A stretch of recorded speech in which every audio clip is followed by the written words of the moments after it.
Shemi, mirëdita dhe mirë se erdhët në transmitimin tonë të drejt për drejt, si çdo mesditë, do jemi në televizionin News 24, në këto orar të pazakont, duke qenë se ka zhvillime të fundit politike në vend. Në fakt, dita e nesërme është dita e fundit e muajit shkurt dhe në fillim të këtij muaji ne kemi trajtuar historinë e një 54 vjeçare e cila kishte fituar luftën me kancerin, por jo atë me vendin e punës. Se çfarë ka ndodhur pikërisht me 54 vjeçaren Faria Omeri, na njeh pikërisht materiali përgatitur nga gazetarja Odeta Dume dhe nga korespondenti ynë Alfred Gura.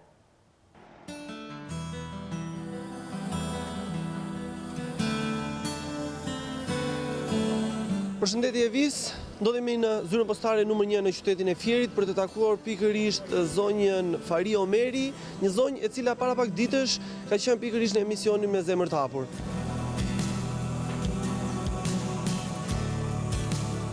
Falë halli që kisha kaluar unë, sëmundjeve, vdekjeve të një pas njëshme, emisioni Me Zemër të Hapur më hapi dyert e jetës. Përshëndesë Odeta Mandros, e Negji, Gerti, e Visi, të gjithë pa përjashtim. Janë të mrekullueshëm. Falë News 24-s, falë këtij kështu emisioni, mua më hap drita jeshile, të filloj punën, pas një sëmundje të rënd që kisha dhe unë. Tani jam një lloj si shoqet, falë këtyre shoqeve, unë tani punoj këtu. Miqtemi, jemi rikthyer në transmetim të drejt për drejt, ju sollëm pamjet pikërisht të ofruara nga Alfred Gura, korespondenti ynë në Fier, pikërisht në vendin e punës të 54 vjeçares. Dhe për këtë dua të falenderoj edhe një herë drejtorin e përgjithshëm të Postës Shqiptare, zotin Majlind Lazimi. Duke uruar që edhe historia e ditës së sotme të gjejë një zgjidhje, unë ju ftoj të ndiqni materialin e përgatitur përsëri nga gazetarja Odeta Dume, se kush është historia e ditës dhe rikthehemi me ty protagonistët e kësaj familje që konflikti pronës brenda tyre ka degeneruar deri në dhunë fizike.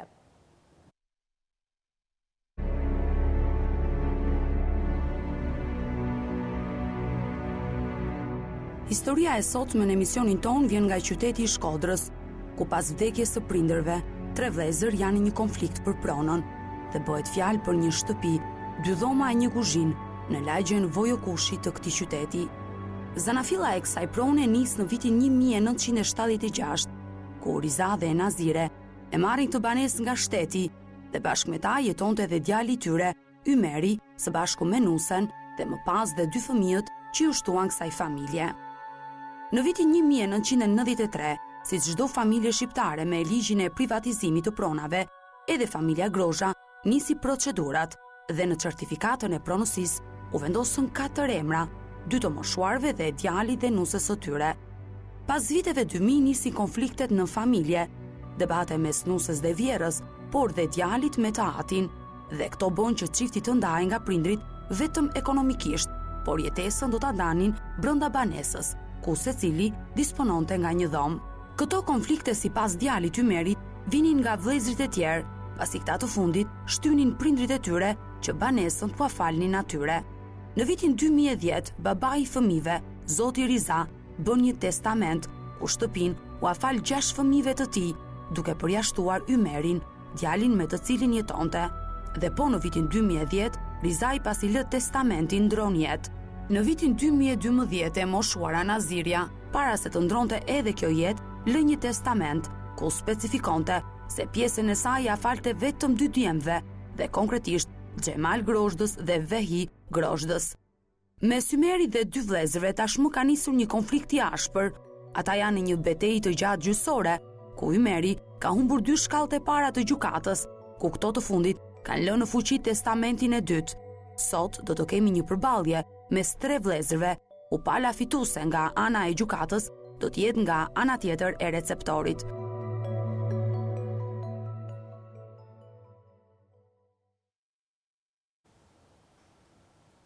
Miqtemi, jemi rikthyer përsëri në transmetim të drejt për drejt në studion e emisionit Me Zemër të Hapur për ta prekur më nga afër gjithë historinë dhe kuptojni përse her pas here në këtë studio vijnë histori të tilla të konfliktit jo vetëm të pronës, por edhe të konfliktit midis prindërve dhe fëmijëve, nusës dhe vjerrës, sepse po nuk u folën në një studio televizive, ju do ta kuptoni që historia e mbartur prej shumë vitesh në familjen Grozhda, pikërisht nga një konflikt që ka pasur djali me nusën përkundrejt prindërve, ka sjell edhe për çarjen e fëmijëve, ku 61 vjeçari që ditën e sotme është në këtë studio i shoqëruar nga vajza e tij ka konflikte me 2 prej vëllezërve, të cilët do të jenë pas pak nëse do pranojnë ftesën e emisionit Me zemër të hapur përballë vllajt të tyre, ndërsa pjesa tjetër e familjes, një vëlla dhe të gjitha motrat janë për krah 61 vjeçarit, të cilin e kam të ftuar në këtë studio.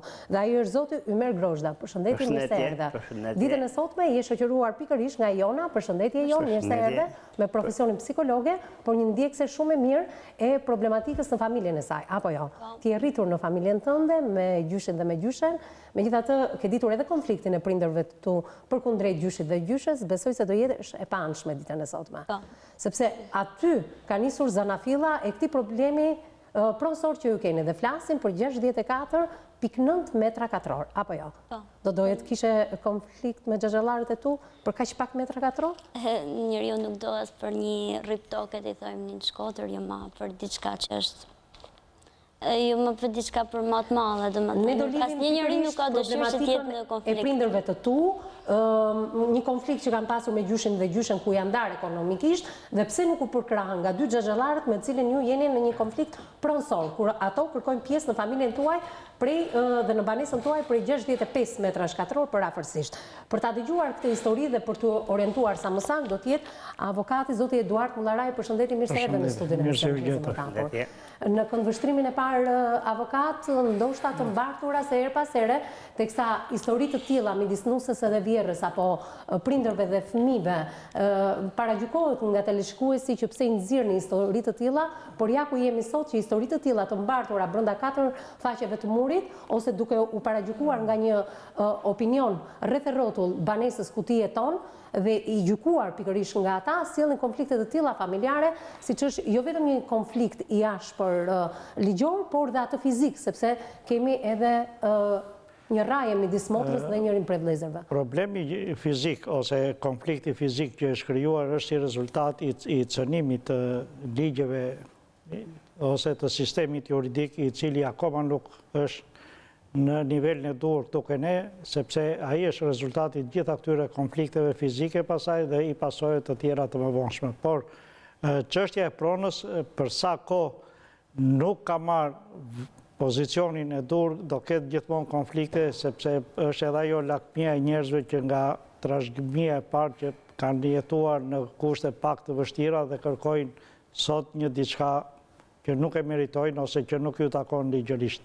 Të shpresojmë se kujt nga palët i takon, duke qenë se gjykata e shkallës parë të Shkodrës është shprehur, kjo çështje është në gjykatën e apelit, megjithatë nuk do ta njohim teleshikuesin që në fillim, të kuptojnë dhe ata se kush ka të drejtë edhe moralisht, edhe ligjërisht. Unë nuk e di nëse ligji për zgjidhjen e problemit pronësor është bazuar edhe mbi atë moral, sepse më shumë kemi pjesë morale ditën e sotme, sepse atë ligjore se ligji është shprehur shumë qartë, por a është bazuar ky ligj edhe në pjesën morale? Ligji është pjesë e ndërgjegjës, nuk është gjë e ngurtë. Pra ligjin mund ta interpretojmë si të duam, por në fund fare është ndërgjegja ajo që e vret çdo që mund ta gjykojë një çështje. Megjithatë, historitë e marrëdhënieve familjare është Angela Peza për ta dëgjuar më nga afër, psikologja jon. Përshëndetje, mirë se erdhe. Shoqërohen dhe me ato ligjore dhe me ato pronësore. Këtu do të më shoj fakti ditën e sotme, sepse marrëdhënia e cënuar midis këtij djali dhe bashortes së tij me prindrit ka bërë që më pas të sjellë këtë konflikt pronësor që kemi ditën e sotme. Nuk është hera e parë që ne kemi problematika të pronave midis vëllezërve dhe motrave. Ajo që ka më bën përshtypje zakonisht është kur një familje ka shumë vëllezër dhe motra së bashku, shpeshherë degenerojnë në raste të këtij konflikti për të marrë vllajt të vogël apo motrës së vogël shtëpinë që u kujdesën pikërisht për prindrit deri në fund. A janë të ngjashme deri diku? Sigurisht që kanë edhe pjesë të tjera, siç është rasti i një testamenti. Realisht një prind i do të gjithë fëmijët e tij, mund të ketë debulesa për njërin apo për të dy ose për të tjerë persona dhe jo për të gjithë fëmijët, po kurse si kur bëhet fjalë për çështje pasurie, nuk bën diferencime, sepse është ndryshe të jesh Nuk bën apo nuk duhet të bëj? Nuk bën diferencime dhe nuk duhet të bëj diferencime. Një zemër mund të dojë më shumë njërin nga fëmijët, ose mund të ketë një debulesë për arsye shëndeti, për arsye emotive, për arsye emocionale, për arsye të tjera që hasin në historinë apo në ngjarjen që personifikon këtë fëmijë. Dhe prindi realisht mund të ketë një çik më shumë vëmendje ndaj njërit nga fëmijëve, po kur nuk bën diferencime për sa i përket aspektit të pasurive apo edhe gjatë jetës, për mënyrën se si prinderon, për mënyrën çka jep dhe investon tek fëmijët e tij. E dëgjojmë historinë dhe e zbulojmë se ku është gjithë kleçka. Unë sigurisht kam raporte edhe mjeko-ligjore, ekzaminime të statusit mendor nga ana e psikiatrit dhe neurologut. Imagjino deri ku ka arrit ky konflikt me ekzaminime të tilla, me denoncime në polici për dhunë në familje. Megjithatë, ne ditën e sotme do ta njohim më nga afër këtë histori, duke shpresuar që edhe pala tjetër na ndjek dhe ndoshta e marrin ata iniciativën të parët për të qenë përballë vllajt të tyre, por ndërkohë do t'i telefonojmë edhe ne për të bërë pjesë e emisionit Me Zemër të Hapur që e kemi zgjidhur kështu në këto momente, ku 61 vjeçari ka bërë denoncimin pranë redaksisë emisionit Me Zemër të Hapur dhe pjesa tjetër të gjendet nga ana tjetër e telefonit. Megjithatë, nëse pjesa tjetër kërkon të bëhet pjesë e emisionit ton, atëherë mund të zhvillojmë edhe një emision tjetër për që të pranishëm fizikisht në këtë studio, po kemi dashur të ruajmë anonimatin në pjesës tjetër. Ndërkohë, zoti Ymer, unë të falenderoj që je në studio në emisionin tonë, dhe do doja të nifesha pak me familjen tënde. Unë jam fëmija djali i fundit, edhe prindit e mi janë nisë që me mu me jetu deri në vdekje. Edhe ky ka kenë edhe kompromisi me gru që unë kam pleq. Sa fëmijë jeni ju? 7 fëmijë. 7 fëmijë, dhe ti je fëmija Unë kam kenë më i buti, më i urti, edhe më punëtori. Edhe kam kenë, si me thanë, afër babës më shumë se sa të tjerë. Edhe kushtet e familjes e banë që gjithë shkoshin e për shtëpia të veta, mershin atjerë në për nërmarrje, hymje, se ishim ka blek. Delte njeni, u martote, delte tjetë, u martote, edhe arrita i fundit të ne. Gjatë kohës, si më thonë, jetesës, e këpëtan, barki malë, shpije hapën, dere hapën, nuk u mëtë dera, u hapë të natje, u mëtë në mramje. Gjithë këtë cili, e thëti fjallë. E fjallë, duhet mu pastru për nusës. Pambërësisht se unë u mundoshë derisa kam jetu 18 vjetë me ta, me nuse, 49 vjeç, jam më ka da baba, këpëtan. E kështu që futjet nërhyrjet, duke si kur i hek keq baba, hek keq nona, jetesa loshme, ekonomi e dopt, gjithmonë ku ka fukara dhe ka fjallë. Megjithatë, unë dua të ndaloj tek fëmijëria juaj, po përpara se të ndaloj tek fëmijëria juaj, pra ishte një kompromis në moshën kur u martove dhe me bashorten tënde, që ti je djali më i vogël, do pleqërosh edhe familjen. Megjithatë, kaq shumë fëmijë, 7 fëmijë hynin dhe dilnin dhe në darkë shkonin nëpër familjet e veta, ka sjellë edhe ato andrallat brenda familjes tuaj, apo jo?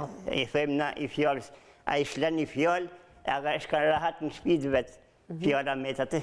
Më thej që unë jam fëmija më i urtë dhe fëmija i fundit, por në fakt ju ande nga Shkodra jeni dhe fëmijët më të lasdrum të prindit. Ja, nuk është e vërtet. Se në rastin tënë nuk është e vërtet? Disjep, unë kam kënë më i shkollumi në atë familje.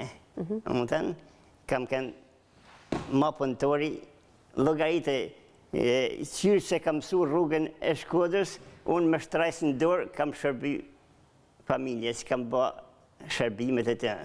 I jam gjithë fëmijëve, vëzërve dhe motrave të tjera, kuptan? Nuk kam pas ashtu, kam keni shëreqëm, kam keni lezeqëm, kam kriju hare, kuptan? Gjithatë ke qenë fëmija më i vogël, motra dhe vëllezërit kanë treguar një përkujdesje deri tek sa u rritet dhe krijove. I them në një fjalës, ai që është i butë thith 2 nona. Unë kam arrit me thith nonën 3 vjeç e gjys. Do gajte se si kam kenë, keq i butë kam kenë, kuptan? Kjo butësia ka shërby për tjerë si kur unë jam ilanën, budala. Po kujt i ke ngjarë kaq urtë? Nënës apo babës? Nuk e di, për zjarësi i kam gjatë babës. Për urësi nuk e di. Vajza e jona folin ato momente, nuk e di a e kapi regjia, i ke ngjarë nënës i urtë. Nështë nga drejtësia, nga që më thënë, sinceriteti i saj punëtore madhe, vëkaritë non fëmish ka linë. Shtati ka gjallë. Shtati ka gjallë. E vujtën. Pa dyshim, është e vështirë ti mendosh 9 fëmijë, e jo më ti bësh 9 fëmijë dhe të kujdesesh për ta. Njëkohësisht edhe ajo ishte pa shkollë. Atë mund të frymëzote gjithë secili. Nuk e peshote, e pa rahën me jetën. Ndryshe ishte baba. Llogaritë kur më kanë da, më thote baba, unë nuk kam gjë me ti më djalë, pa nana nuk më gjen. Mirë, ndalojmë zoti Ymer tek fëmijëria jote, me motra dhe me vëllezër. Sa janë përkujdesur ata për ty duke qenë se je fëmijë? Unë me thënë drejtën kam pas për krahje për tyne, kupton? Jo ekonomike, po kam pas për krahje. Jo, dua të them fryma në familjen tuaj, si ishte, Nuk kam pas dhe gjë deri sa ka fillu 1-2 vite, 3 vite përpara se më nda. Ishte një problem që unë ma shle ekonominë baba, edhe bëna i dyqen, bëna shpenzime. Një munën disa njërës të gërusa këtë, që me që i dyqen i vend punet, edhe unë në rashën zero. Edhe fillimi punës prep, bëna dhe nuk dite me punu, dhe sa arrite me përësinu. Pra, ana ekonomike ju ka bërë që ju të ndani ekonomikisht nga prindrit? Unë me thënë drejten, kur ishe me babën, më dha baba një sasi porësh për me punu, nga rezervat e tia. Edhe i bana dëm. Pra këto para që ju dha babaj? I bana dëm të punu, nuk arrite. I shfrytëzove, por nuk arrite ti meri e ta. Edhe kjo një fjallë pa, qëllime 2, e banën që mu me mda. Aja ishe fatkesia sa i punë. Pse ishe fatkesia, më falë? Baba ka jetu një odë i guzhinë. Unë kam jetu me gru në një odë. Llogarite, me djallë 25 vjeç, e vajz 20 vjeqe, unë kam fjetë. Nuk jam gëzu gru stene. Kjo u bëndarja në një banesë, e cila u përfitua? E bana me vicencën teme, me dëshirën teme, se mas me ranu ata pleshte. Unë pranohë me hekesh, që ata mas me ranu. Mirë. Për shkak të kohës gjithmonë është edhe ky presioni i minutave dhe unë dua që të zaurohet çdo pjesë e historisë tuaj dhe her pas here mund të ndërhyj edhe me pyetjet e mia përkundrejt juve për shpejtuar dhe për treguar historinë që gjithë secili në këtë studio të japi mendimin dhe opinionin e tij. Atëherë, zoti Ymer, flasim për një ndarje ekonomike me prindrit. Ato jetonin në një dhomë duke shfrytzuar dhe kuzhinën, ndërkohë që ju jetonit vetëm në një dhomë. Pa shfrytzuar kuzhinën me fëmijë të rritur. Gjithsesi, përpara se dalim këtu ke kjo ndarje që me sa duket nuk është për ty, por nga 2 vëllezërit e tu me cilët ti je sot në konflikt, dua të dal tek banesa prej 64.9 metra katror. Ju në këtë banesë kur keni hyrë për herë të parë? Na kena jenë në vitin 76, ka kënë banesë shtetënore.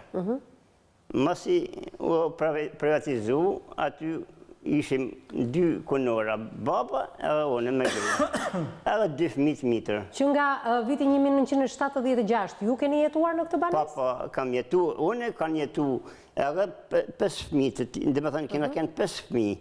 Ata janë martu, koha e privatizimit i ka gjithë në shtëpiat veta. Pra, në momentin e privatizimit, kur doli ligji dhjetor 1992, aty jetoje ti me bashorten, babaj me nënën. Edhe 2 fëmijë mitër. Po, ishim 9-18, kështu që nuk përfitonin. Ju e privatizua të 4, apo jo? Në të kohë, unë babën e kishe pensionist, nana ishe shpijake, unë përnoshe në ushtëri, kishe një rrokë të kvalifikimit nartë, edhe gruaja punëtore. Dhe më thonë që ishe një kontribut edhe jemi në të blemi, e kupten? Pa diskutim që... Mas më thonë komplet, e kupten? Edhe kjo ishte... Për një shume, me qëfar shume privatizuat të banesë? Qofse në banon? Ishte në sami, dhe ka di sa ishte në takon, e kupten? Me gjitha të ishte kontributit të kapë? Ata dokumentat, gjitha të gjenët, unë i kam ba. Ju i keni bërë? Unë i kam ba, gjitha të... Dhe hipoteka doli në emër të? Baps, po, bashkëpronësi, si më thanë, me nënën edhe me gruën me te.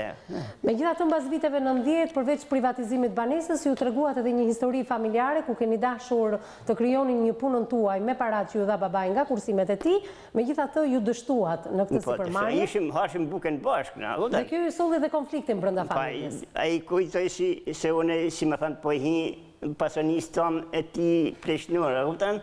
Edhe ja mund tjene ishtë një nga ata, kuptan? Edhe kjo mund të shumë, unë nuk arritë ti plëtse, kuptan? Po mundohë me nërtu ekonominë, nërtu me esë, si me thonë. Megjithatë, sa e vështirë është me një djalë të rritur dhe me një vajzë të rritur të jetosh vetëm brenda një dhome, pa shfrytzuar pjesën e Unë di me kuzhinës. thoni këtë, që i kja vajzë, ka hangër në krevat, ka mësu në krevat, ka nej në krevat, ka fjetë në krevat.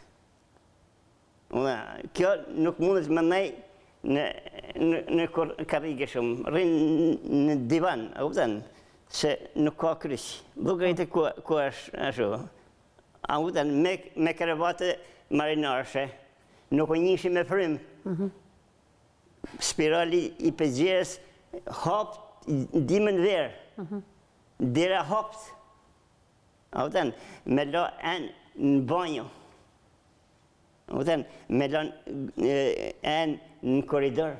Gjatë saj kohë, ju flisnit me prindrit tuaj, apo edhe komunikim nuk ishit me ta? Jo, kishë komunikim, e shifëshe sa dhe ishe pënu. Më ka kërku disa herë që të afrohem, po i kam thonë që nëse afrohesh me mu, mi lërga ta fesat e vëzënve e motra që binë, se bishin fjallë. Zotë Ymer, po pse u bë kjo ndarje që ata të merrnin pjesën më të madhe të banesës, duke qenë dy veta dhe ju nuk kemi bë asnjë kompromis, pjesën më të vogël. Është krejt e heshtën e punë, dhe më thanë, e heshtën, unë, ai bele, der vonë kujtote se ati ta ka njohët e kuzhinë, e mu më ta ka njohët. Bele, në një rast, ishte një motër që kishtë nërhy pa djenin teme, që do të me ma ble pjesën teme. Edhe kërë e mori versi, unë kam gjysin e pjesë, u tërheqë. Do të motra e vogël, mu afru me babën, mu me lërgu për i shpijet. Kuptoj. Zotë Ymer, ju jeni në 7 fëmijë, 4 motra dhe 3 vëllezër. 2 prej vëllezërve keni probleme. Pse? Kam probleme se, jo, në fakt, unë kam probleme me një. Po, kë është bashku me te, sepse i ka lirë një qeshtje. Mi pra, ku nisi problemi i konfliktit të kësaj banese për 65 metra shkatror? Ku nisi se vdes nëna fillimisht dhe më pas babaj? Ata kanë lënë testamente, vdes babaj, pastaj nëna, po. Po, kjo është, mos i vdiq babaj.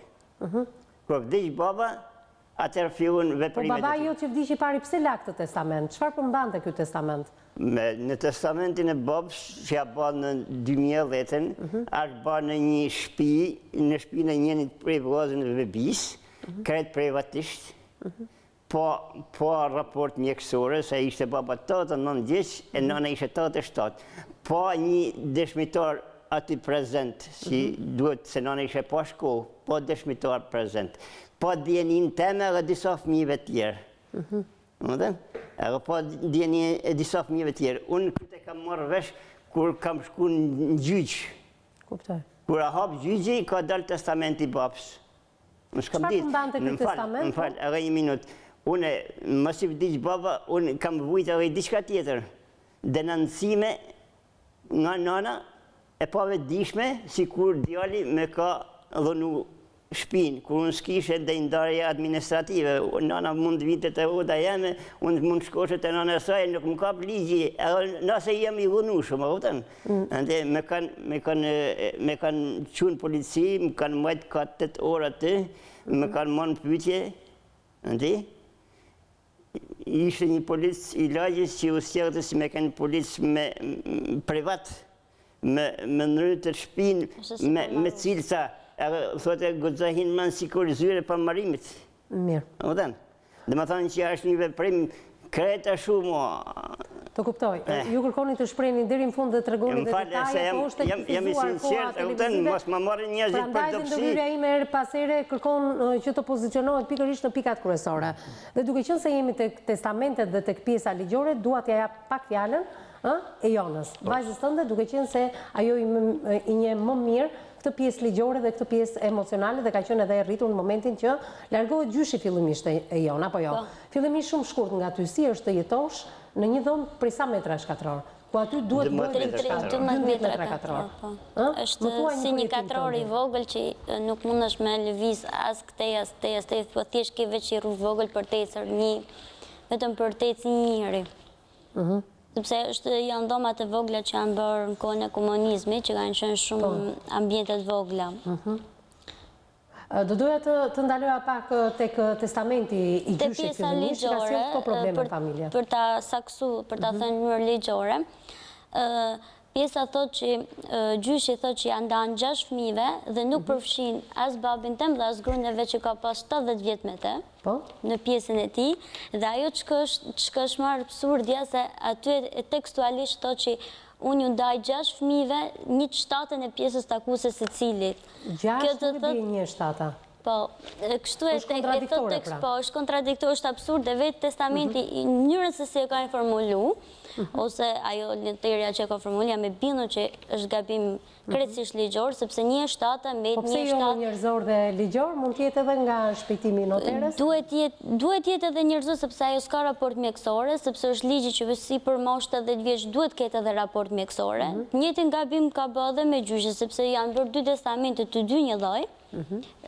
Jam e bindur që do t'ja kemë bërë, sepse gjysha nuk ka ditë me kthy kusurin, jam me kry një veprim juridik që nuk ashtu. Po janë të dy një lloj, domethënë, kur është bën 2010. Pastaj ka ndryshuar testamentin. Pra, gjyshi përjashton babain tënd edhe bashorten e vet. Nga testamenti që pjesën e tij lë të 6 fëmijëve. Po, edhe secilit i jep 1/7 e pjesë takuese. Po nga pjesa e tij, padyshim. Po, nga pjesa e tij po jep 1/7 e pjesë takuese, nuk jep 1/6, i jep 1/7. Kjo është me çfarë arsyetimi domethënë largonte bashkëshorten edhe babain tënd? Kishte arsyetim? Kishte dhënë një logjik? Nuk e thot, sepse testamenti është mënyrë të reduktuar, nuk i lejohet personit që nuk është i përfshirë, nuk i lejohet për ta marrë origjinale, edhe ashtu ka qenë, domethënë, është e reduktum, që ka reduktum në ligjore, ashtu është dhënë në gjyq dhe ashtu është interpretuar. Mirë, ndalojmë pastaj tek testamenti si u ndjet njëherë në përgjithësi kur dëgjuat të testament të gjyshit.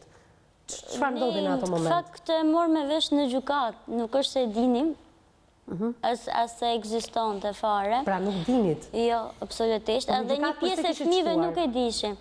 Po se ndodhi që pas vdekjes gjyshit,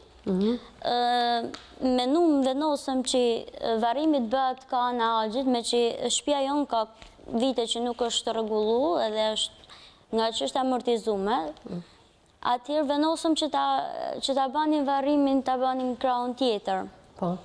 Dhe që në atë moment, ato e ka marrë gjyshën dhe nuk e ka impruma.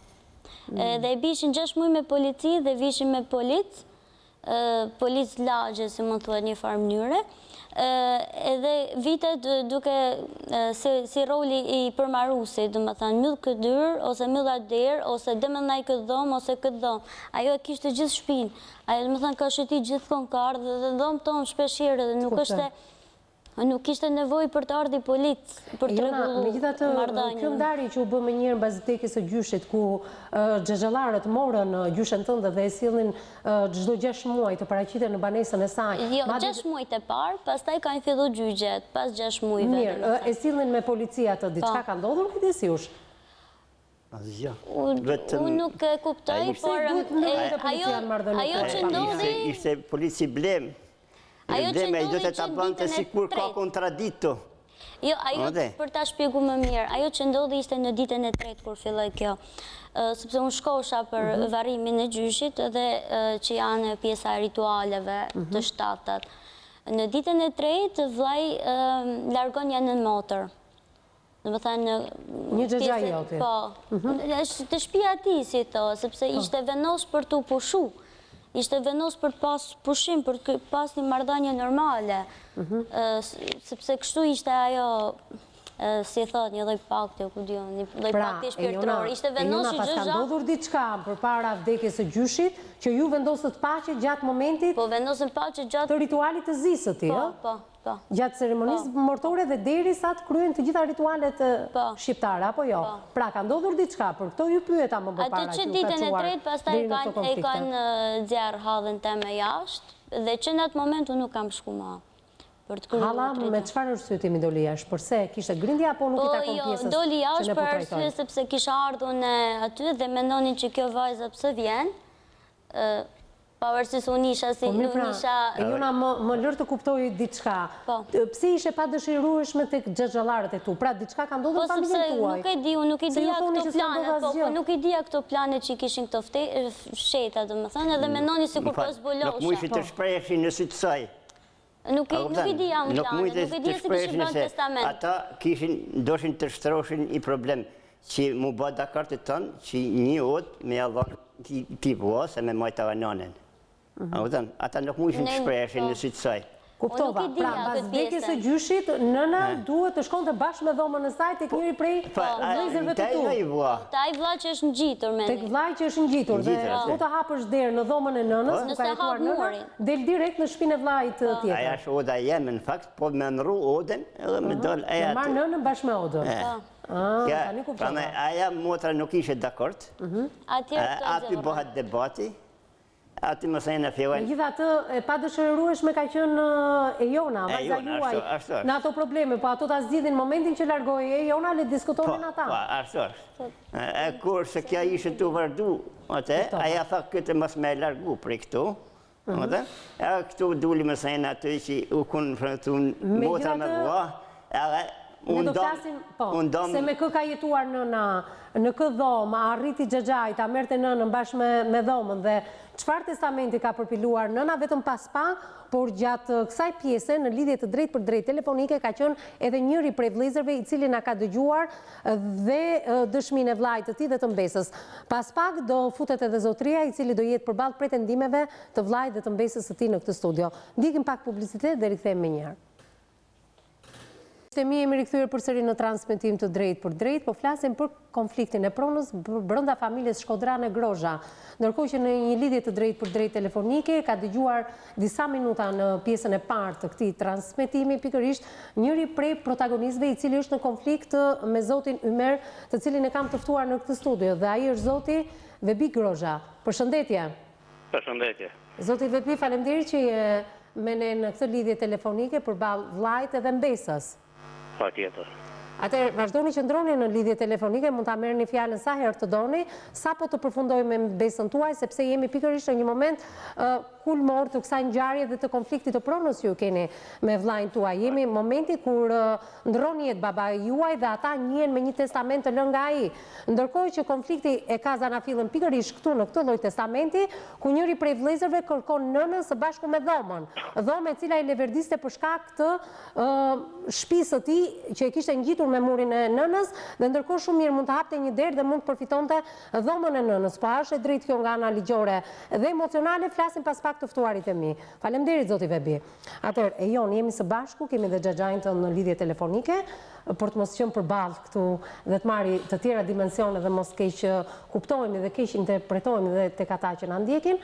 Jemi pikërisht në këtë moment ku ti përjashtohesh në ceremoninë në të tretat e gjyshit tënd, pikërisht nga xhaxhallarët e tu, jo vetëm ti, por edhe një hallë jotja.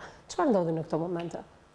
Ndodhi kjo pjesa që 6 muaj erdhe me polici, vini në mënyrë të vazhdueshme për të liruar këtë dhomë ose për të liruar dhomë, një lloj kështu kërcënimi, duke qenë shpitane, duket pak se e tmerrshme, por janë gjëra që kanë ndodhur në të vërtetë. Ishte 6 muaj periudha, deri në 6 muaj pastaj hoqi dorë nga kjo manovër të qenit me policë, sepse gjyshja nuk dinte, unë e pyesja do të rish, thote, po do vi, thote. Edhe kur ikte, nuk e bishim ma. Më thënë, ikte pa shu. Ajo nuk dinte se nuk e kishte idin fare. Pra, në një farë mënyrë e jonë, baj pa vullnetin e saj në shtëpinë e xhaxhait? Po. Pa dëshirë dhe pa vullnet? Po, pa dëshirë dhe pa vullnet, sepse unë kam qenë shpeshherë që ka tentu për të ardhur tek ne, edhe i kanë thënë që shtëpia është këtej, nuk e ke këtej. Mbas sa kohë shndron jetë gjyshja? Gjyshja ka qenë mas një vit e gjys, pas vdekjes së gjyshit, por që ajo që është me çuditshmja është ka përfunduar se ajo historia një baba me tepër, është thënë në 3 njerëz. Ka shku nga njëri aq, te një tjetri aq, pastaj tek halla. Domethënë ka bërë një lloj shëtitje që edhe unë moshë teme që më e re nuk duhet kisha bë çdo muaj. Domethënë nuk e kam mbajt ai person. Edhe ato i vite gjys nuk e kam mbajt. Edhe kur ka vdek tek shtëpia aq. tjetër, jo ati që ka dash me majt nanën. Kjo është edhe ajo më të mërshme. Edhe përveç kësaj, e din gjithë gjykata Shkodrës nëse do pysësh, që nanën e kanë marrë me barel. Sa jemi turpluat shtepër, sa kanë thënë njerëzit, mos e kanë ndru spitalin për gjykato. Sepse ka qenë në një gjendje krejtësisht rënume. Unë e kam ditë më përpara gjendjen e saj psikike, që ka folë me vedi, që ka shpesh kanë nga tru rrugë, ose shu ka pas histori më përpara, pavarësisht ato nuk e kanë egzaminu, dhe unë e kam bëjë atë egzaminim shumë vonë në krahasim me kohën që është dashur për të bërë, për shkak edhe të zbaritjeve gjyqësore. Në gjyshi juaj, gjyshi vuante nga disa sëmundje, apo jo? Cilat janë? Është morbis Parkinson, është paralisi inferiore, është dementi, dementral, si thot demenca, edhe Parkinson, sëmundja Parkinson. Dhe më thanë, janë 3 sëmundje, duke marrë këtë Parkinsonin, dementrale dhe morbus, që janë 3 sëmundje që janë shkatruse.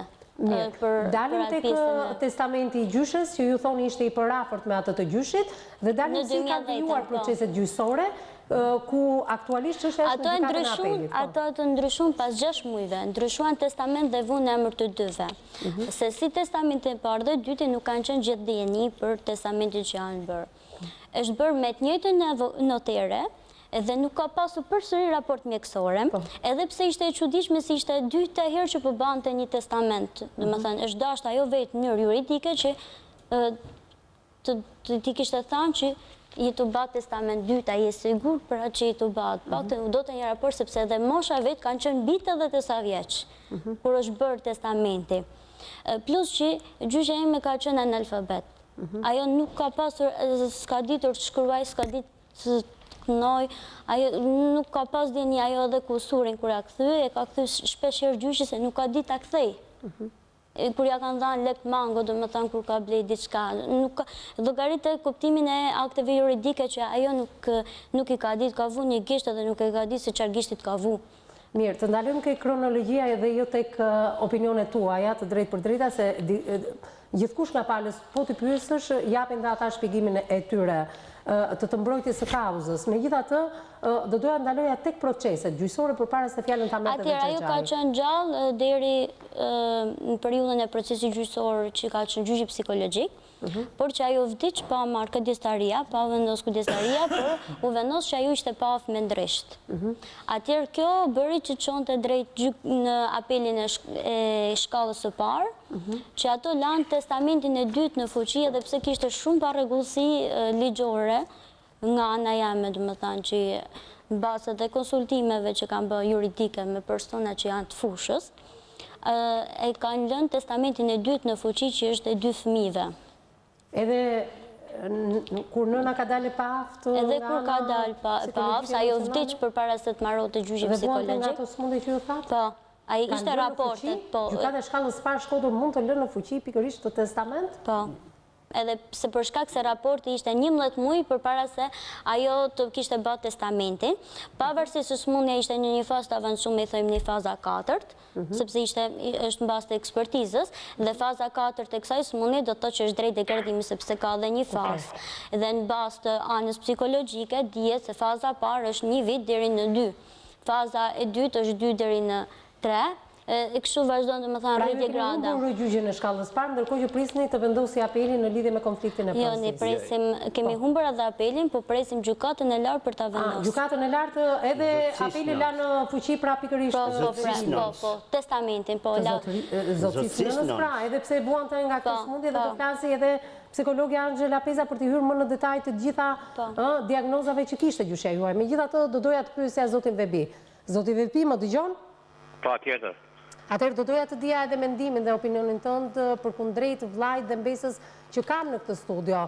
Pse pretendoni ju në përpjestimin e pasurisë mbas testamenteve që ata pretendojnë që janë të parregull, si babait dhe i nënës, që ju dhe njëri prej vëllezërve tuaj, sepse me sa di unë një vëlla dhe motrat kanë hiqur dorë nga kërkimi për pjestimin e pasurisë, pra ja kanë kaluar të gjithçka vllajt tuaj ju merrit. Ju pse nuk hiqni dorë? Çfarë kërkoni pikërisht nga ndarja e kësaj pasurie? Unë do të filloj nga fillimi, se e ka lënë testamentin baba. Baba i bani testamentin kur i tha djalit i Merit që e ki në studio, i tha që o i merë, me thuj nusës, grus, edhe vajs, një saj që ke në studio, thuj që mas në lirën vecen, se ne në pleq, e kene nevoj me shku në vecen. Unë i tha i Meri, unë nuk i tham as grus, as vajs, nuk i tham kur gjan, pra ndaj që ti i burri poshtëm, se den poshtrit. Aty vendosi baba e thiri Hasanin edhe mu. Edhe tha që a ka mundësi me mpru një notere, se unë do me lanë testamentin, një gosht do me lanë i Merit me të shoqen. Edhe unë nuk pranova me bat testamentin për të kenun aty, e bëni Hasani, i vllai tjetër. Ai bëni testamentin, jala baba 6 fëmijë, e këtë për jashtaj. Masanaj, kur vdiq baba, ditën si ka vdik baba, ranën dakord tonë me djerë nga shpia jeme. Se unë kam një shpin me ta. Edhe ranën dakord, edhe ata vetë ranën dakord.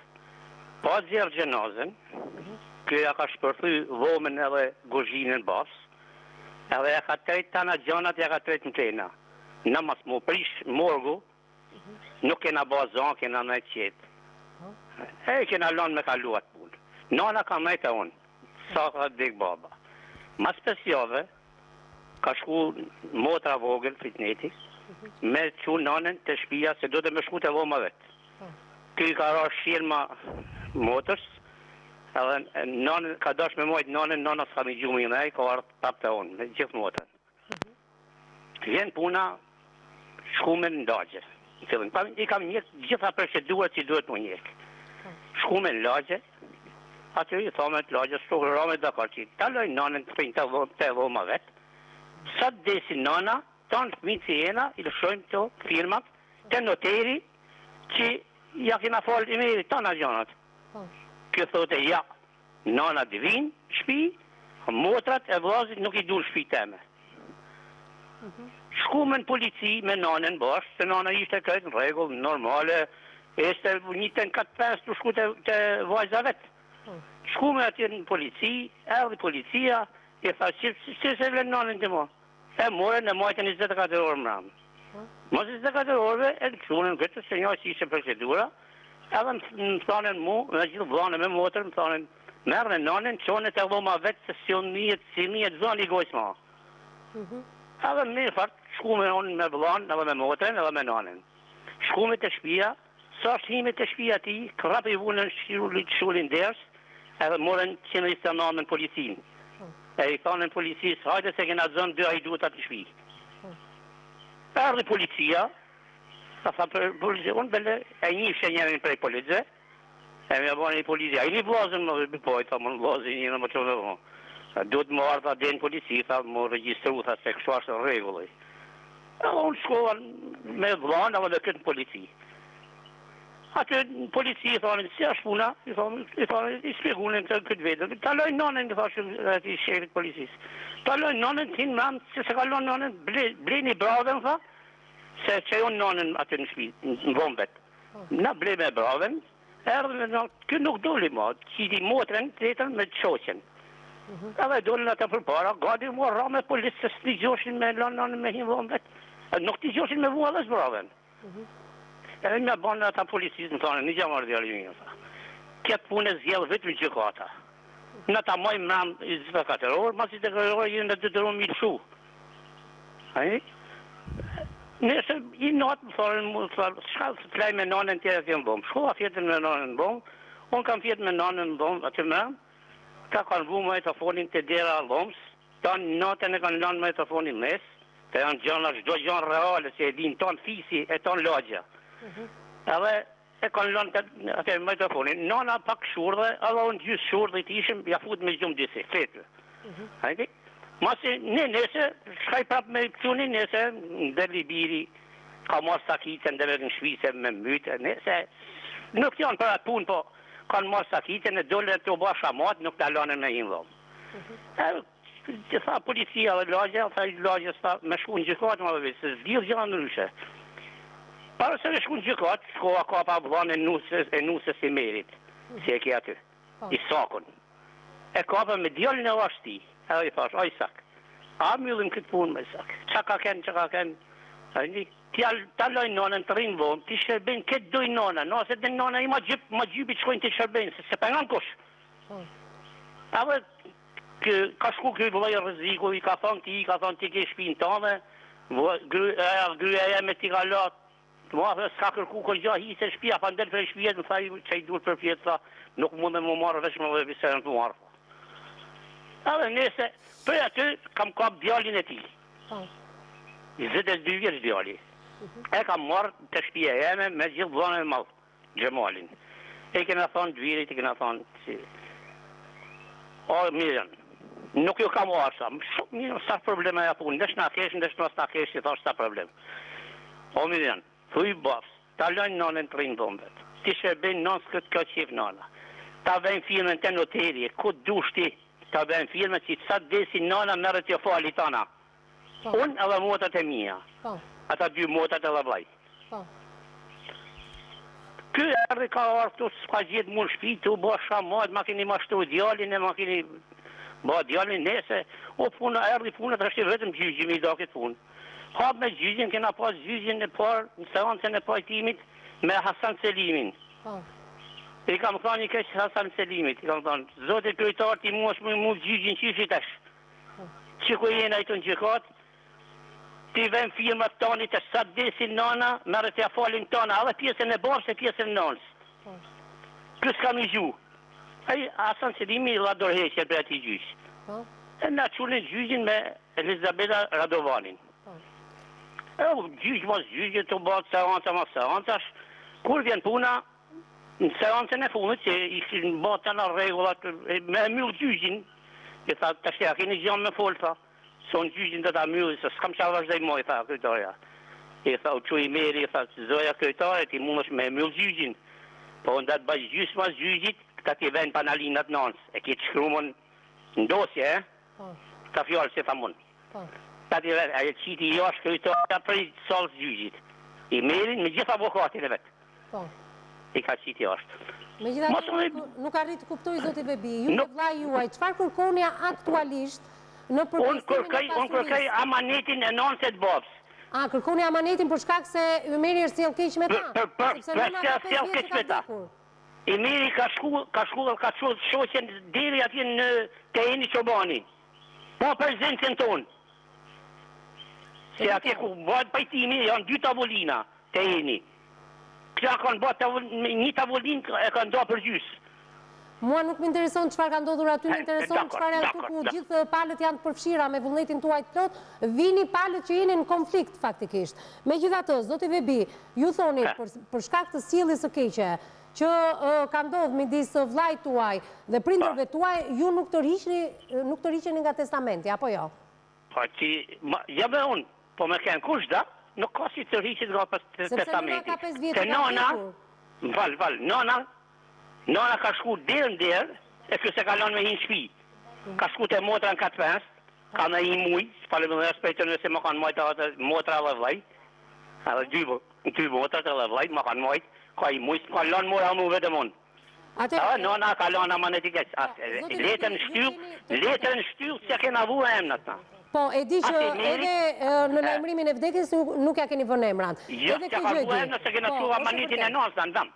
Po, me gjithatë, ju gjithë se cili keni banesat tuaja. Po, tjetër. Dhe kërkoni që në bazë të testamentit, edhe pse bashkëpronar në këtë shtëpi, ashtu me të drejta të plota, si nëna, babai, është edhe zoti Ymer dhe bashortja. Po. Dhe ato pak metra katror që ju pretendoni se ju takojnë juve, sepse do jetë gjykata që do vendosi dhe jo ne, ju nuk e lëshoni dhe t'ja jepni atë pjesë të vogël të vllajit. Nigja, si lëshohet ati, pse se lëshoj kë, sa ishte nona gjallë? Pse se lëshoj kë, sa ishte nona gjallë kë? E la nonën me dekë në shpit huj. E si më kërkëm kë mu, si më fëtë mu. Pra ju nuk e ishte në rasje. Bëni pytje, pse se ke thonë, thuja ti pytje, bëni pytje atë. Pse se ke pranu, thuj, me të shkru firmen, me ta falë ty ma zhe këstanës. Atër, edhe një herë, zoti Vebi, për të kuptuar të gjithë. Këto janë bashkëpunëtarët me pjesën më të madhe. Ju e dini që ju takon shumë pak nga 64 Një sot ta kanë, du me alon, du me falë kishë ose gjomis. Ati që ja. 6 metra katror, më thot avokati dhe psikologja që kanë bërë për llogaritjen, 6 metra katror ju takon. Në këto 6 metra katror... Një lumë si ta kanë, dhe t'ja marrën. Në takojnë edhe kona bops, më farrat të Zoti Vebi, nuk mund ta merrni këto objekt, nuk mund ta merrni fizikisht të dhomën, e dini këtë gjë që fizikisht nuk e merrni? Fizikisht nuk e merrni do të dhomën. Zoj, ju nuk e dini atë punë, e din gjykata. Jo, gjykata e di, po unë kam edhe një avokat që konsultohem. Gjykata e ka vonë nënës në shkollë po, e ka vonë vomën. Po më nga të dhome nënës, jeni 7 pjestar. Ja ka vonë me nënës vomën gjykata po shkollë po. Po pra, po jeni 7 pjestar. Vetëm 2 pretendoni, se pjesa tjetër ja ka falur Ymerit. Ke? Pjesa tjetër, një vlla dhe motrat ja kanë falur Ymerit. Vetëm ti me vllajën tjetër kërkoni. Unë e kam falë tonë mëj, para të në e kam falën, po kësë kam i gju. Po nuk ka mundësi që ju t'ja falni pjesën tuaj dhe ai të mos dëgjoj. Nuk ka mundësi që ju t'i falni pjesën tuaj dhe ai mos dëgjoj. Është pak sa i çuditshme. A ke studio? A ke studio zërë? Pëtë i herë në studio? Po, e kam në studio. Jenë rapor, të sqaroj një pikë. Po. Të lutem mos t'i kthehemi, vetëm ata pikat kryesore. Ma akuzojnë njerëzit pastaj që ndërhyjnë dhe babën, të lutem. Vetëm i pikë, duhet të sqaroj. Janë rapor, ky e ka majt nanën të izoluar në 3 shtëpia, sepse ka menu... E tha vajza jote. Më fali minut. Sepse ka pretendu se nëse unë vjen nana në shtëpi, vetëm rrinë aty, unë do të bëj atë gjestin e tij, do të bëj testament të ri, edhe do të qesë testamentin kur dali nana, më falë. Se nuk e pranuar kur kanë falë vëzrit dhe Vebiu pjesën. Gjeka fjallet, pra nuk ka egzistuar. E kanë thënë me gojë, për në momentin e punit e kanë ndryshu mendim. Sepse me falë, kanë falë edhe motrat, që ose kanë dash për ta ba, e kishte ba me kohë, nuk ishte nevojë marrë deri këto. Pra zoti Vebi e morët përgjigjen. Kështu që ajo është diçka... Me gja, aja vajza ti është një mashtruese, edhe një rëndësake, ti vinë turp, pa duhe du prej gojë si mirit. Nuk vinë turp, po të vinë ty që ke hek nanën e fmive. Këto, që ke hek fmit nanës. Kjo të vinë turp ty. Kjo është lajmërim i vdekjes. Kjo është lajmërim i vdekjes. Për ta vetë, zotë Vebi.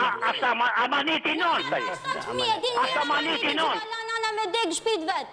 E din shumë mirë amanetin. O, Zoja, këtë, Zoja... Po, ju dëgjoj, të lutem, Jona, të respektojnë, po, të dëgjoj, zotë Vebi. A dhe më një gjumë i thje. Ata japi përgjigje në meri. Ata japi përgjigje në meri. Pa, ata japi përgjigje. Zotë Ymer, prej të përgjigje nga ty. Vetëm përgjigje në ma, mos më kaloni nga një dek në tjetërën. Ja, do të bëj këtë qesh kërësoria. Kë, për para se me vdek baba e nana, ka mua bet me i vë Hasani. I ka thënë, Hasan, du me marrë nanën e babën e me majtë une. Po.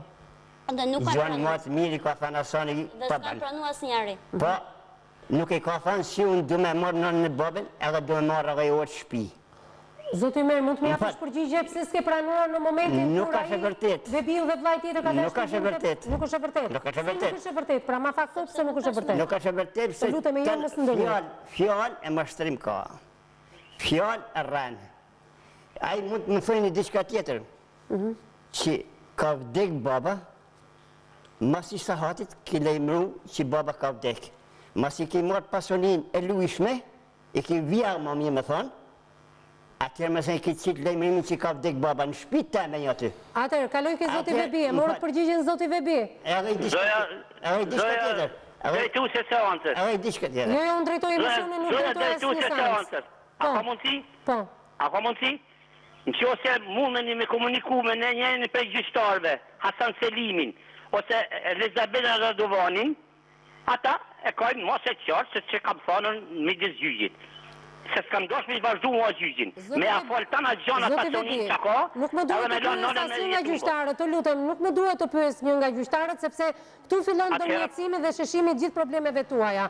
Pra, problematika që ju keni në familje... Qa kërkoni për meje, të ona si s'doni me pyet gjithësisht, do në pyet i mirin ju? Gjykata të gjykojnë ashtu si ç'duhet, ne do respektojmë çdo vendim gjykate, siç po respektojmë. Vëmë vendimin gjykata. Gjykata ka vënë vendimin. Megjithatë duhet keni parasysh, duke qenë se ju jeni pjesëtarët me pasurinë më të vogël, atëherë kjo pronë nuk do t'ju kthehet fizikisht, por do konvertohet në të ardhura financiare. Atëherë e din gjykata. Mirë, megjithatë do lëm gjykatën, unë paraprakisht ju thash mendimin tim si gazetare. Pak më vonë do flasi dhe avokati në ndiqni nëpërmjet News 24. Faleminderit që ishe me mua drejt për së drejti vllajtën. Ndjekim një tjetër hapësirë publicitare dhe rikthehemi menjëherë ku pjesa e tretë mbetet specialistëve. Miqtë e mi, rikthehemi në transmetim të drejt për drejt mbas ballafaqimit të real që pati pikërisht familja Grozha në studion e emisionit Me Zemër të Hapur, ku zoti Ymer kundrejt vëllezërve të tij, dy prej vëllezërve, se njërin dhe të gjitha motrat i kanë bas vetes, gjithë pjesëtarët e familjes ja kanë lënë pjesën takuese tyre, një prej vëllezërve, zoti Vebi, i cili ka edhe banesën ngjitur pikërisht me dhomën, e cila është kthyer në moll sherrri midis vëllezërve pikërisht për një amanet që nëna ka lënë. Në këtë ballafaqim dolën pretendimet e dy palëve dhe fjalën e merr menjëherë avokati i ftuar për ditën e sotme, zoti Eduard Mullaraj. Zoti Eduard, jemi pikërisht në këtë konflikt kaq real midis palëve që me të vërtetë kanë konflikt. E para duhet theksuar sepse ky konflikt ka lindur si rezultat i ndërhyrjes ose i shkeljeve ligjore që ka bërë noteri. Noteri ka shkelur ligjin me dy këmbët dhe i ka futur të gjithë vëllezërit dhe motrat në një konflikt pa krye, duke shpenzuar edhe energji, edhe nga ana financiare pasaj në për proceset gjyqësore. Pse themi që noteri, vetë mosha e të dy prindërve nuk mund t'i lejonte që të bëni një testament pa qenë prezent e para, pa qenë prezent dëshmitari dhe psikologu, dhe pa pasur një raport mjekësor që janë në gjendje për të kryer një veprim të tillë juridik apo jo. Gjë që nuk na rezulton ke testamentet që ka krijuar ose se si janë formuluar lë shumë për dyshuar, por nuk është ajo pjesa. Pjesa kryesore e kësaj është që testamenti është bërë moll sherrri ndërmjet vëllezërve dhe motrave për një bashkëpronësi që vetë sipërfaqja e saj është mjaft e vogël. Pra shkeljet avokat ju thoni që është që tek noterja, tek përpilimi që ajo ka bërë të dy testamenteve. Po, të dy testamentet. Në qoftë se paditet kjo notere, kush merr përsipër ndëshkimin e saj që ka një kosto kaq të madhe njerëzore, ekonomike, por edhe fizike, sepse palët kanë shkuar deri në konflikt fizik. Shiko, prandaj e thash pak përpara që thelbi i kësaj është i këtij konflikti është futja në lojë e dy testamenteve, të cilat në kundërshtim me ligjin janë përpiluar. Po në kundërshtim të hapur me ligjin për noterin. Që do të thotë dhe pastaj janë përdorur nga vëllezërit e zotërisë që është prezent këtu, të zotit Ymer, për të marrë atë pjesë të pronës që gjoja i ka lënë babai me nënën, duke lozur pastaj me fatin e prindërve që sot kanë ndruar jetë. Edhe sikur të ishin të sakta të dyja testamentet, në qoftë se do ishin, çfarë do ndodhte? dhe sikur t'i marrim të mirëqënë të dy testamentet, do të thotë që kjo pronë që është trashëguar në vitet 93 si rezultati i ligjit të privatizimit të asaj banese dhe i ka gjetur Ymerin së bashku me bashorte dhe me dy fëmijët të bashkjetojnë me baban e tyre, do të pjestohi kjo pronë. Dhe për sipërfaqen që është 68 ose 64 metra katror, do të bëj një akt ekspertimi, i kësaj do të pjestohi njërë kjo pronë, sa i takon babait, sa i takon nënës, sa i takon Ymerit, bashortes dhe dy fëmijëve që ishin me rezervën ligjore si fëmijët mitur që janë, sepse dhe ata kanë pjesën e tyre të strehimit në këtë banesë dhe nuk mund të lozet vetëm me emrat që ndodhen në certifikatën e pronësisë që janë vetëm dy prindrit e Ymerit dhe Ymeri me bashorte.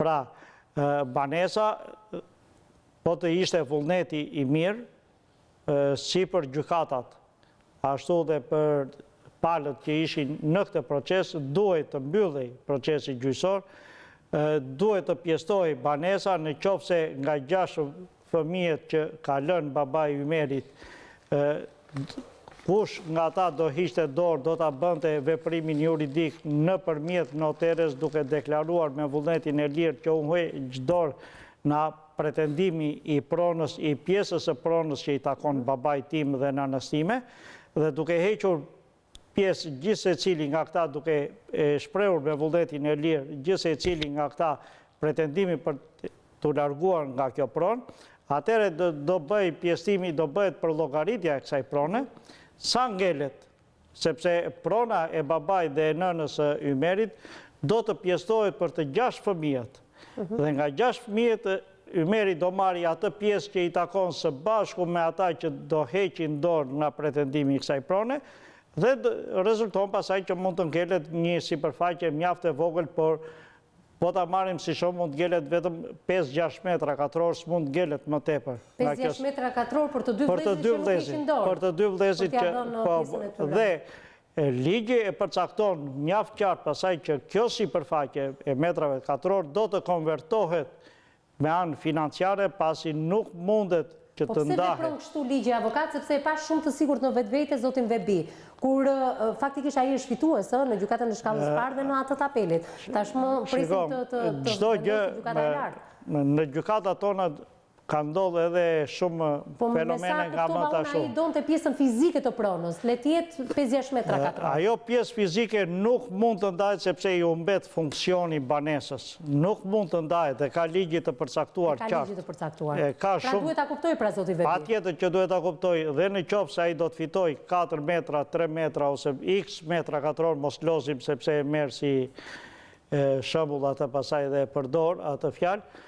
X metrat katror që do t'ja japi gjykata mbas aktit të ekspertimit që do të kryet për pjestimin e kësaj pasurie duke ritheksuar dhe njerë që të gjithë fëmijët e të ndjerit të trashëgimlënësit do marrin pjesën e tyre dhe do t'ja japin Ymerit, atëre i bie që atyre 2 vëllezërve do t'i bjerë shumë pak dhe kjo pjesë do të konvertohet në anë financiare. Megjithatë, kjo çështje ka kaluar. Faleminderit për interpretimin e saktë juridik që ke bërë në këto kaq pak minuta të kësaj pjese ku duhet të flisni më shumë, megjithatë ke qenë i përmbledhur dhe ke qenë i saktë me arsyetimin. Megjithatë, edhe këto metra katror që zoti Vebi së bashku me vllain i kanë përfituar nga një testament jo i rregullt, thoni ju, në pamje të parë, megjithatë ne nuk jemi askush për të hedhur poshtë këtë testament, megjithatë fizikisht kjo pronë nuk mund t'i kthehet, atë që unë i thash në arsyetim zotit Vebi. Pse çështje i natit, dhe mund flet zoti Ymer në këto momente, i cili më deklaroi gjatë hapësirës publicitare që keni pasur një negociat me 2 vëllezërit e tu, me Vebiun dhe me vllain tjetër. Me gjithë. Që i kthej shumën monetare tyre. Dhe ata s'kan pranuar, e duan fizike. 2-3 herësh kena pas, e kam lut me të pagu, me mu të punë, nuk ka pranu, për para gjyqeve. Për para, ja, duodën. Të kuptoj. Këtë gjë në fakt e latë nuk kuptuar edhe gjatë ballafaqimit të sotëm, e theksoj për disa të herë një ballafaqim real midis palëve reale që kanë konfliktin ndaj njëri tjetrit, apo jo? Sepse mund të kishim telefonuar dhe motrat dhe vllain tjetër, por që me motrat dhe me vëllezërit, këto absolutisht nuk kanë hequr dorë dhe nuk kanë konflikt. Anxhi, fjala për ty. Pse është çështje i natit në këtë mes? Se zoti Vebi doli qartë, kam amanetin e nënës për ta çuar deri në fund. A është çështje amaneti apo jo? Foli avokati, testamenti duket i parregullt, megjithatë fizikisht prona nuk mund të kthehet. Në fakt duket më shumë i revoltuar zoti Vebi, pra njëri prej vëllezërve, me këtë keni më shumë konflikte me atë çka u kuptua edhe gjatë transmetimit të sotëm, për arsyen sepse ju qëndroni shumë pranë me shtëpi me njëri tjetrin. Dhe mjafton hapja e një dere tek muri i përbashkët që ju keni, ku ndryshon pjesën e madhësisë së sipërfaqes së shtëpisë, jo vetëm të zotërisë në studio, por dhe të zotit Vebi. Është për të ardhur keq që jeni vëllezër me thinja në kokë dhe janë bërë gjyshër, janë më i vogël është Ymeri, 61 vjeç. Që është 61 vjeç. Ju ka mbetur pjesa më e madhe e jetës kaloi, ju ka mbetur më e pakta tani, për mos folur më shumë për gjëra juridike. Dhe të bësh debat për të nxjerrë nga shtëpia ose për të përkeqësuar kushtet e jetesës për njëri nga vëllezërit apo për njëri nga motrat, realisht është e turpshme moralisht. Për çdo që e dëgjon edhe për mua, nuk është vetëm mendim personal, por mendoj se kam edhe mbështetjen e gjithë publikut për sa i përket zënkës së një prone për thjesht 3 metra katror, për 2,5 metra katror që mund të takoj zotit dhe bi apo dikujt tjetër, pa cënuar, pa dashur të etiketoj emrin, se nuk dua të prek integritetin askujt, por është e turpshme kjo gjë. Për sa i përket testamentit, duhet marrë me se zbën parasysh, jo vetëm prania e dëshmitarëve, por dhe prania e një psikologu që duhet jetë prezent.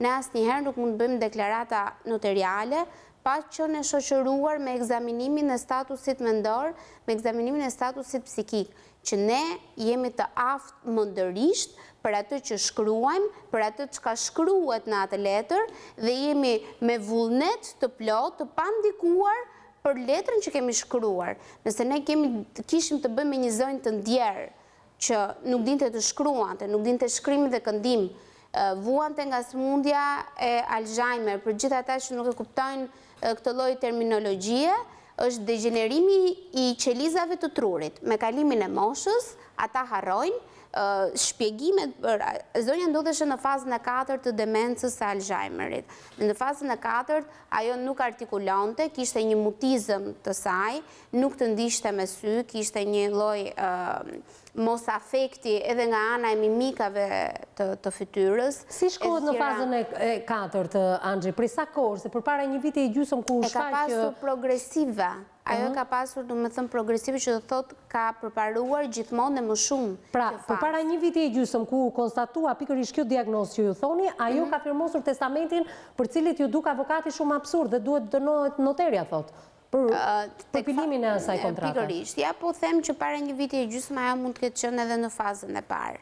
Në fazën e parë... Prapë në fazën e parë, është në gjendje të përpilim një testament? Jo, absolutisht nuk është në gjendje, Dhe për vetë mosha, arsye sepse mosha duhet shpjeguar me kujdes dhe duhet i shpjeguar mirë për çka testamenti po bëhet fjalë dhe për çka po flitet. Kush është ajo nën dhe kush është ai prind që në atë moshë do që kur largohet nga jeta t'i lë fëmijët në sherr, edhe t'i lë fëmijët me problematika. Se problemet nuk është vetëm midis zotërisë në studio dhe vëllezërve që janë nga ana tjetër. Janë edhe të rinj, pra janë nipra dhe mbesa që duhet trashëgojnë me sherr këtë gjë.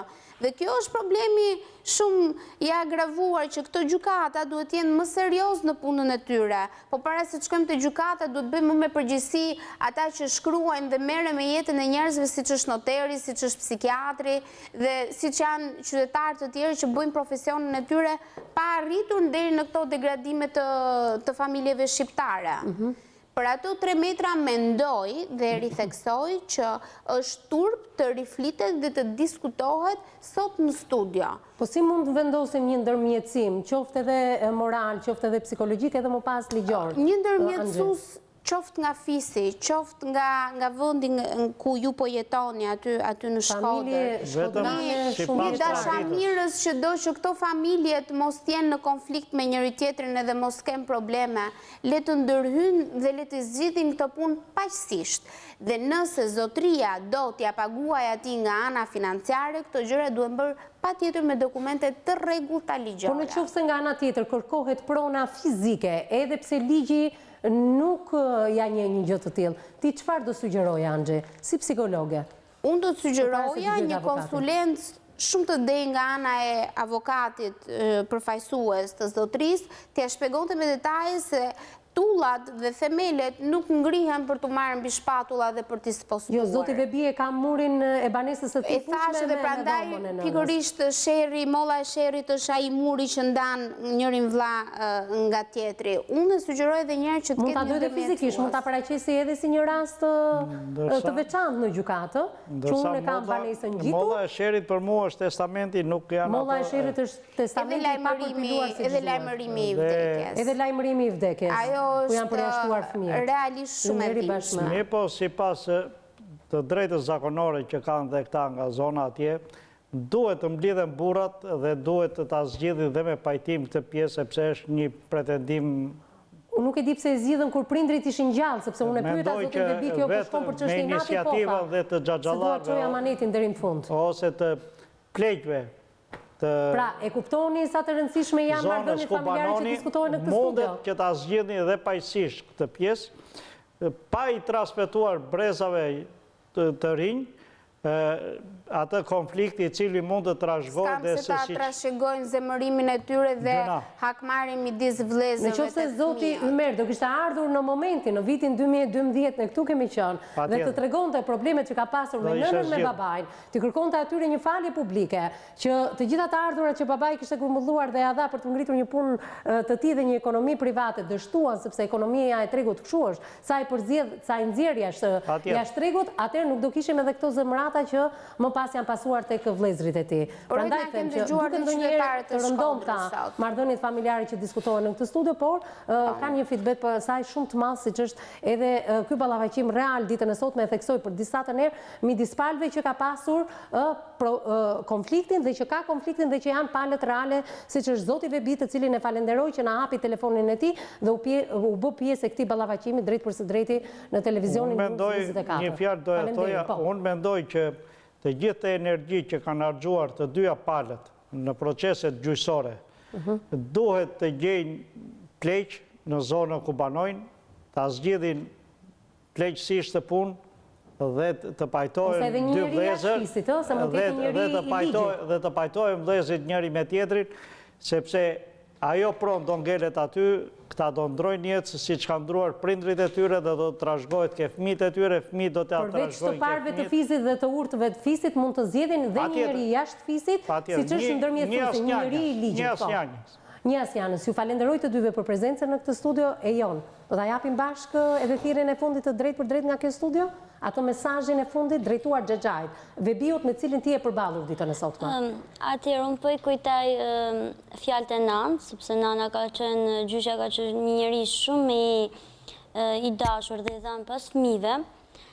Ajo s'ka dash kur fëmijët me pas në sherr, edhe është gjëja që ka pas gjithmonë në atë. Ky është amaneti i vërtetë i nënës.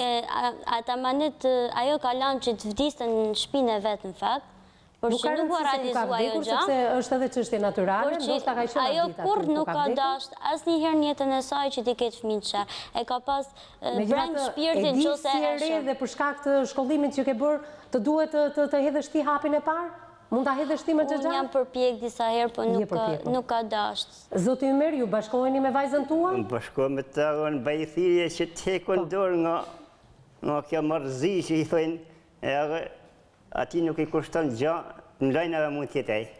Faleminderit që ishit me mua në këtë studio, në një përballje reale me personat me cilët ju keni konflikt. Faleminderit edhe një herë. Miqtë e mi, ju falenderoj dhe ju për sa na keni ndjekur ditën e sotme, na keni ndjekur live në live stream në faqen tonë të Facebookut emisioni me zemër të hapur, ndërkohë na keni ndjekur live drejt për së drejti në News 24 në faqen tonë të Facebookut keni dhënë mendime dhe opinione tuaja. Faleminderit edhe një herë për këto mendime dhe opinione. Mjafton të mos denigrojmë figurën e askujt, presim çdo sugjerim megjithatë, edhe temën e ditës, të gjithë ju që jeni ndoshta të impenjuar në këto orë, mund ta ndiqni edhe në agjencinë e lajmeve Balkan Web. Faleminderit edhe një herë Balkan Web për çdo rast që trajtoni në faqen tuaj. Bashkë takohemi nesër në mesditë. Deri atëherë, mbasditë të këndshme.